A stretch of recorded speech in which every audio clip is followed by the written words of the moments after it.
Hello. I wanted to do a video on dreams and dream decoding as according to the Robert A. Johnson inner work method from that book that I read earlier on my channel.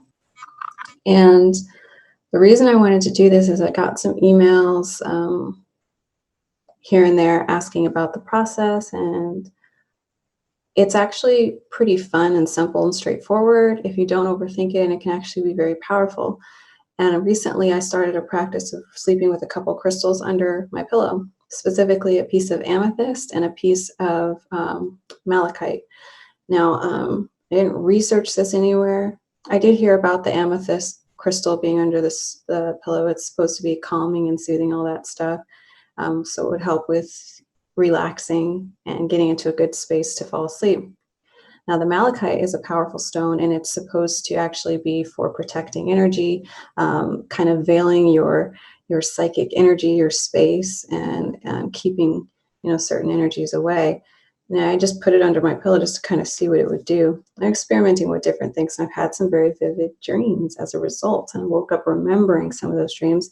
I wrote down a couple of them, but I haven't done the inner work on them. But this one I just decided to do in like a presentation style. So I recorded it, made a little PowerPoint through the 4 steps of the process, which are dream images, associations, interpretations, and then your ritual that you do to honor the dream.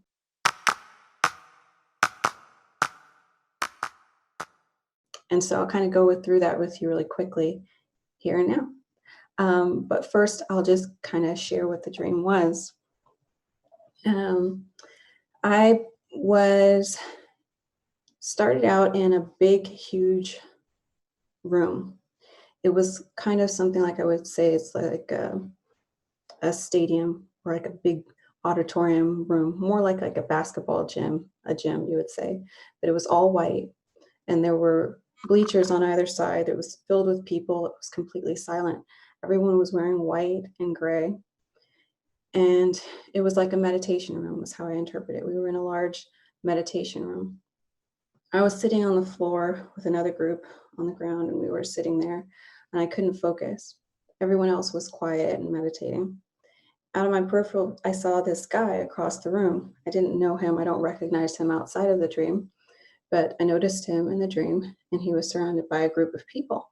Now, even though this is a silent room and there was no sound, there was this scene going on. I'm sure there's actual volume to what's going on, but you know how dreams are. You can't quite necessarily always hear things or smell things or see things in color or whatever. Things are different in that world.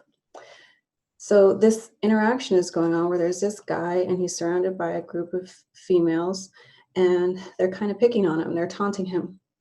They have this little gun.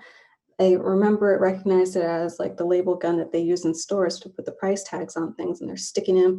They each have them, and they're sticking him with all these little labels all over him, and he's just standing there, and he's just letting them do it. You can see that he's, upset about it, but he's just letting them put these tags on him, whether it's price tags or labels or whatnot. I just noticed that. And then it flashes forward a little bit later. He actually comes up, and he's sitting beside me. He's trying to tell me something. But then he gets distracted, and he's just trying to peel all the labels off of him, and he's not even speaking to me. So then the scene cuts kind of diagonally, and I can see through the floor, and there's this room, this group of women who are like in full on color. So this room that I was in is full gray and white. And then all of a sudden it blasts through this group of women. They've got like these afros and bright colors on, and they're singing, they're dancing, and they're cutting through this whole area. And it's this complete contrast to the room where I'm in, where it's just all quiet and dull, gray and white. There's this group of women, and they're going through, and they're having fun. And I just bail on this guy and whatever he's doing with the labels in that room and meditation. It just wasn't working for me. So I just jump over, and I go out, and I join the room, the line of those women, who I identify them as the divas in the thing. And so I follow them, and I'm instantly in color, and I'm alive. I'm having all this fun, and you can hear all this noise and everything. There's all this ruckus around us now. We're in this whole vibe, right? And then I see that they're leaving down this ladder. It's this step ladder that kind of just appears out of nowhere, and it's going down. I don't know where it's going, but they just start going down this thing. And somehow I'm in the front. And so I'm going down this thing, this ladder, and I'm like, okay, it's fine. It's really, I'll notice that it's really high up, whatever we're going down into. And then the ladder then shifts into this beanstalk. It's this tall, giant beanstalk, which is more seeming like a giant bamboo tree stick or something like that. And so now I'm like having less to grip on. I'm starting to get a little scared. And I'm like, okay, this is weird. And then all of a sudden there starts to be thorns on it. And so you have to watch, I have to watch and be more careful. And then all of a sudden it starts to be all these tiny lizards coming up and darting past, and they're all on this thing and they're not moving. So my hands, I'm touching them, and then I'm like trying to avoid them, and I start falling, and I grab back on, and I'm trying to clutch onto this beanstalk with my legs and grip on and all this stuff. And I'm like instantly thinking, why the hell did I come? Why am I here? What am I doing? How far is this going? It's not as fun, or it's not as great as I thought it was. And these thoughts are going through my head. I'm super scared and all this stuff. And why am I in the front too? And what, just a bad idea, right? And regretting it a lot. So anyways, I end up getting to the bottom, and that's the end of the dream. I wake up, and then starts the dream interpretation. First you write it down, like I just put the notes in my phone. I kept thinking for a while, it was when I woke up from it, it was so vivid that I thought, oh, I'm going to remember this for sure. So I didn't write it down right away. I think it was a day or two later I started to write it down, and I completely almost missed the part about the labels and the guy. And that actually ended up being a pivotal part of the moment when I did the dream interpretation. But I almost missed that. So I do encourage you, when you are writing down your dreams and you do remember it vividly in that first moment, to go ahead and actually write it down then. If you're putting in your notes in your phone, or you're actually writing it out, whatever it is. But it is important, because things do slip away, and those could be some of the key pieces. I might have even missed out on something else, but these are the main components of the dream. And I'm going to share the screen here real quick with this PowerPoint that I have put together of the dream, and go through those 4 steps with you of how I basically interpreted it and got to my psychoanalysis using Robert A. Johnson's method of inner work, dream work, shadow work. And again, he studied, if you're not familiar, Robert A. Johnson studied with Carl Jung, or under Carl Jung. So dream interpretation, wrestling with the unconscious, the psyche, through the dream state. And again, the 4 steps are: first is to collect the main images of the dream. And so I'll share this screen here. And this is what I just put together. It doesn't have to be super long. There's no, definite specific amount that you have to use of dream images. I just picked the main things that stood out to me. The meditation room, gray and white colors, the bullies, we called them, and the price tags. I just lumped that into one. The divas, bright colors, the sky ladder / beanstalk, and then the lizards. And then so the first step after you find out your dream images is that you go through the associations with those dreams. I'm going to put this up just a little bit. See if that can get seen a little bit. So what words or ideas come to mind with each of those dream images? I think there's 7 of them, so there's 7. So we'll go through them. So first is the meditation room. The first words or ideas that came to mind for me were spirituality, subconscious, quiet, self-care, time out, enlightenment, focus, discipline, peaceful, private, safe, structure, religion, disciples. Time out, did I say that already? Trendy, overcrowded for the room itself, boring, and control. The interesting thing here with the words that come to mind, it says whatever they are, you just start throwing them out. You write them down, or you can do it like this, type it out, just whatever words or ideas, sounds, colors, memories, any main thing that first comes to mind that you associate with that dream image, that specific thing. It cautions you here from going off on a tangent. So say I thought meditation room, and then it made me think of Bali, Indonesia, and then it made me think of travel, and then it made me think of fun, and then it made me think of airplanes. You're not doing it like that, following each train of thought, but you're actually bringing it back to that dream image and all the different thoughts that can become associated with that. And sometimes these thoughts can be kind of just disjointed. For example, how it can mean to me something that's peaceful, and on the other side, it could be a representation of a system of control. It could remind me of religion and discipline and structure in that way. And some of the things that come out will surprise you. So that's part of the work, is figuring out what's in there unconsciously, and also just, just bringing it forward and noting it down. So the next image was the gray and white. I associated this, and I realized later that the gray and white, the colors were related to the main thing. So, for example, the meditation room and gray and white kind of correlate, and then the divas who are in color and the bright colors also correlate, but they actually came out when I did the dream work as kind of different concepts, different things popped up from it. So it was good to kind of keep them separate, but they also are very much the same. So gray and white makes me think pure, light, calm, innocent, graceful, airy, peaceful, divine, subtle, humble, muted, tame, inactive, stiff, dull, lifeless, and forgettable. So it kind of goes up and down into these different weird places. But I was also thinking of the feelings that I was getting in that room. I wasn't able to focus. I didn't feel good. I felt uneasy. And eventually I did bail on that scene. So I wanted to get out of that room. I wasn't feeling that room, at the time in the dream. So I'm staying true to the feelings of the dream when I'm thinking of the associations as well. In here, I'm going to take a second to address the associations of the bullies and the whole price gun thing. It made me think about crowds and how groups create this kind of dynamic, hives, patterns, victim, aggressor, insecurities, sheep, I wrote, shame, labels, judgments, value, cowards, hero, villains, assumptions, being provoked. It made me think about the ego death, about being in a group and having them, put labels on you and things like that. Nonviolent, because the guy didn't react. He wasn't doing anything. And I also associated it again with the word coward. The divas that interrupted the scene. It made me think of industry, Hollywood, entertainers. They were loud, bold, exciting, interesting, more alive than the scene that I was in before.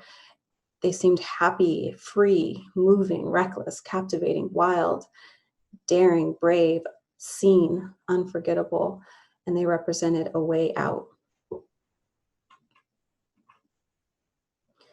And see how they kind of ties into the ideas of bright colors and what bright colors represent to me. And the first associations of actually the colors was the same energy and the vibe of the women. So they represented this whole idea, this notion, being in color versus the room that I was in before. They were lively, vibrant. The colors, energetic, sexy, risky, racy, bold, again, awake, exciting, fun, happy, crazy, active, blatant, pleasurable, unforgettable. So through this process, I also noticed words and ideas that come up multiple times, like this idea of being seen, and forgettable versus unforgettable, exciting and dull, these contrasts, these concepts that repeated. So they kind of stick with you as something that you need to kind of explore further, maybe, which is one of the things that the ideas, the dreams communicate to us through symbols. Okay, this one has a lot. This was the sky ladder and the beanstalk. So both of them are kind of, I thought about them separately, because at first it starts out as this ladder thing where there's a way to go, there's a route, and then it starts to be this scary, other thing it morphs into, the beanstalk. But it made me think of escape, risk, impulse, fun, adventure, adrenaline, brave, exciting, wild, action, freedom, a way out, And then the beanstalk was more so like a fairy tale, reckless, never ending, directionless, danger, regret, doubt, falling, fear, and heights. So the different feelings that came up as the image itself shifted. And then when the lizards come, finally, the ideas and words that came to mind were pesky, rough, and the roughness of the skin and the scales made me think of the concept thick skin. So I associated that with the idea of thick skin, which then made me remember the idea of the guy in the meditation room being labeled. Nuisance, scared, territorial, because they weren't moving away from us. They were like, this is our space, and I had to move around the lizards. They were a threat. It made me think of the concept of lizard brain, which they talk about in consciousness, which is our unconscious programming. So I put that in there, those words. Mindless, obstacles, because they were also like little hindrances, things that got in the way. Their attitude was unbothered.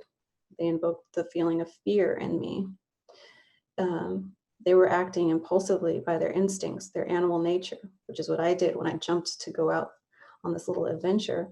It made me think of reptilians and that whole idea of dark energy and things like that. These are the final associations.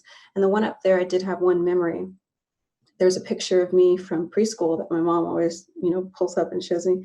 And thinking of it now, I thought as I was doing this, that it was me pulling a lizard off of a little boy's shirt, because it was like a show and tell day. And he had a little, lizard, and they were playing with it. And I was just like, I just grabbed it off of his shirt, and it was like, I wasn't scared of it at all. I wasn't jaded. And I was just a little kid, and I would never do that today. But thinking back now, I feel like it was a spider, though. No, it wouldn't have been a spider. It was a lizard. I'll find the picture. And so that memory, I just put that in there because, that made me think about that, how back in the day, I wasn't scared at all of these things. I was just like, oh, yeah, let me grab it. Cool, whatever. It's no big deal. The next one is the next step. This is step 2, dynamics. So we start looking at the different images, and as far as what part of me is this? So when you first want to think about interpreting a dream, like when I first thought about this too, I was thinking I had thought, one way about it. I was like, oh, this is what this means. But when I reviewed the steps about this, when you go through the images and you go through the dynamics, it's very important to look at what they represent inside of you, not necessarily as some outside person, or even if a real person that you recognize in the dream shows up. It's never about that external person. And Robert A. Johnson actually emphasizes that in the book Inner Work, because you'll wake up sometimes and you'll be angry at that person, and you'll think you need to hash out whatever happened in your dream. But it is definitely more about you. They're all representing symbols and things, aspects of you. So in this section, I had to do that, and it kind of morphed and shifted the whole direction of the dream analysis. So the meditation room, I said, the part of me that it's my spiritual side, my disciplined side, my deep thinking side, the part of me that feels ancient. It's also the part of me that judges herself. It's very rigid. The part of me that retreats from other people, isolates. The part of me that plays it safe, called it my boring side, my controlling side. And the part of me who avoids, I said, there's a part of me who avoids this room. And what this room represents for me in daily life is self-care, because I don't often take the time to meditate as much as I should. And I know that I actually want to. I do meditate every night in a way, listening to binaural music and affirmations to fall asleep to, but to take that time out to meditate has always been kind of a struggle. And so this dream is actually bringing to the surface some of why that is. And it's because I have some actual unconscious negative associations and connotations with this whole side of myself. And I found out why from this dream. Gray and white. In that same token, because they are related, the color with that meditation room, this is my tame side. This is my innocent side. This part of me is very quiet. This part of me is very humble.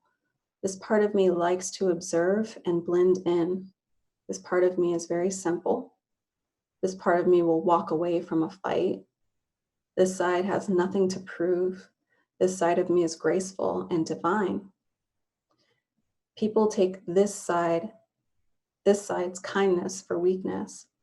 This is a side of me that gets taken for granted. And I fear that this side of me gets overlooked.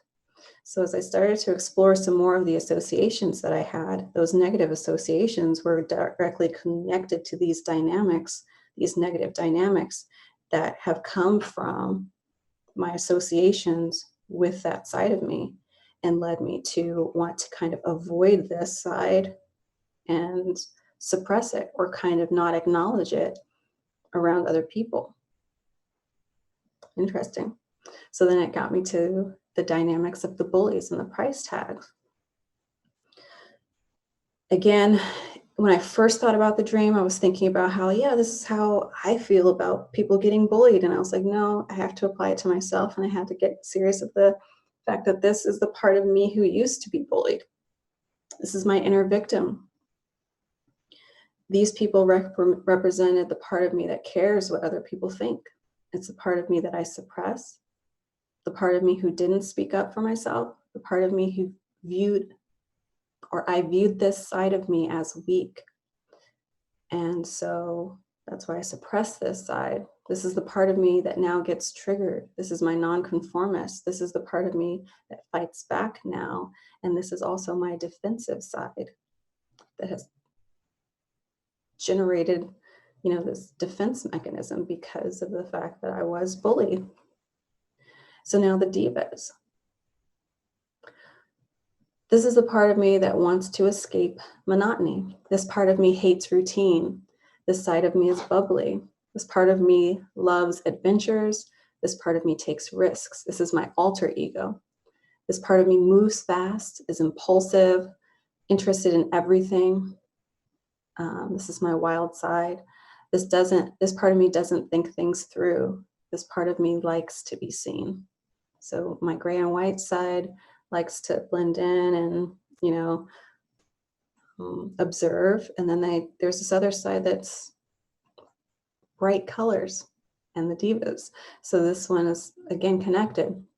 This part of me feels alive. This is my ADD side. It keeps things exciting, has no filter, is blunt. This side doesn't mind standing out. This is my extroverted side. This part of me is creative. This is how I express myself. And this side allows me to be imperfect. The dynamics of the sky ladder and beanstalk. Now I changed the note here, as you'll see in the other ones, the prompt for the dynamics. What part of me is this?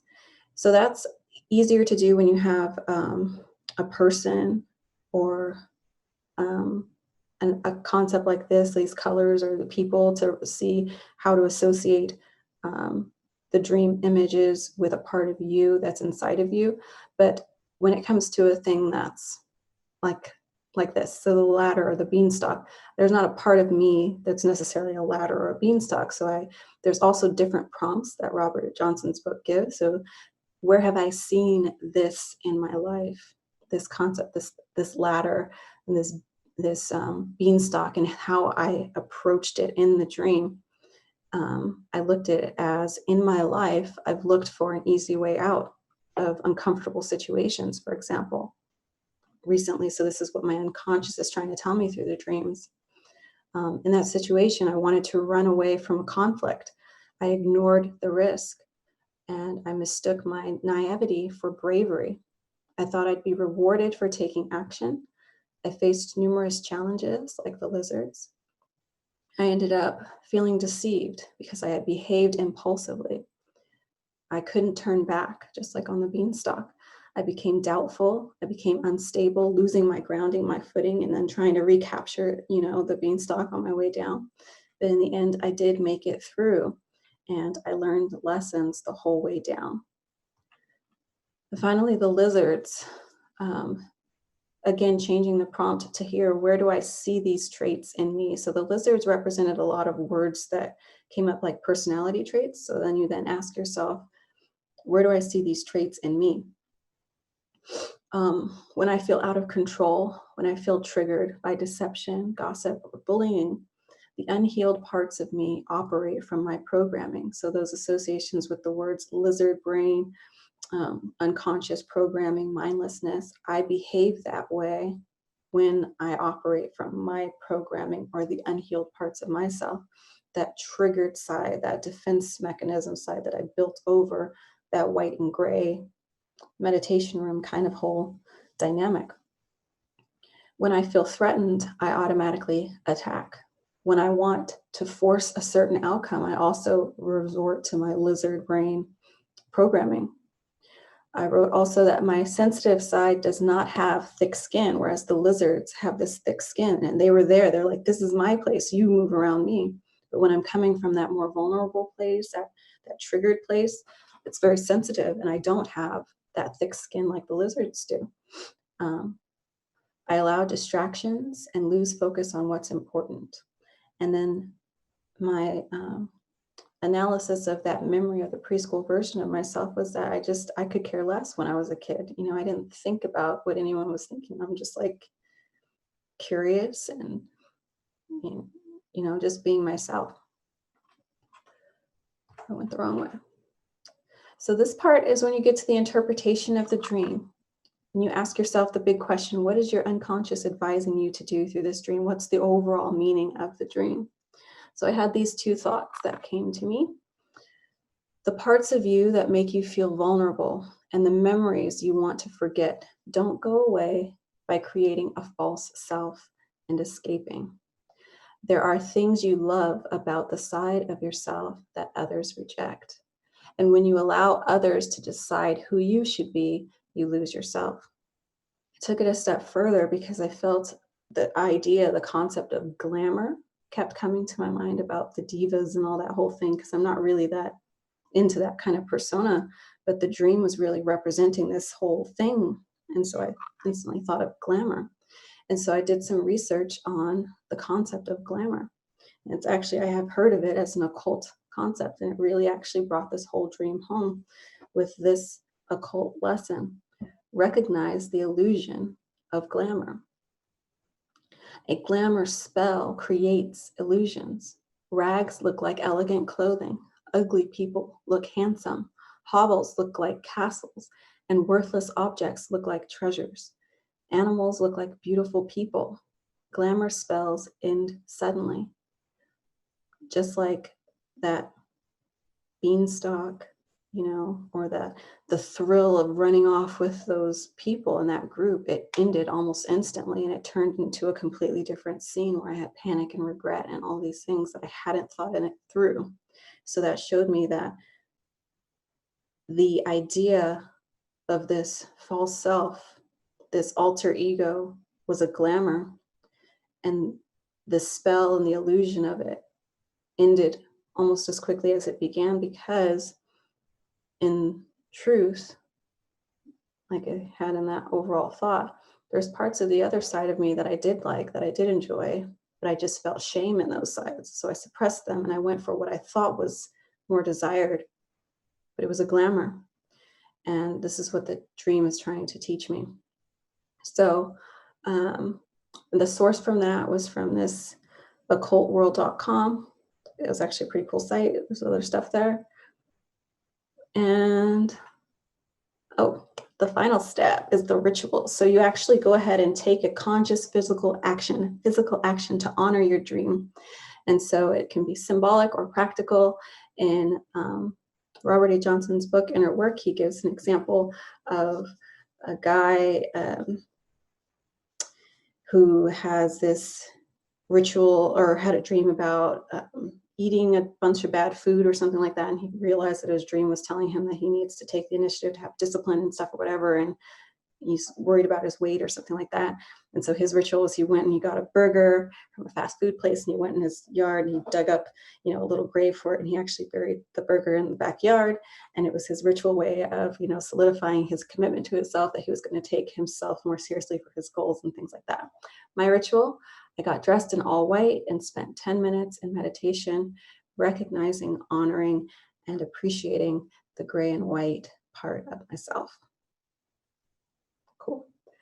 So that is an example of dream analysis in the form of the 4 steps presented by Robert A. Johnson in his book Inner Work.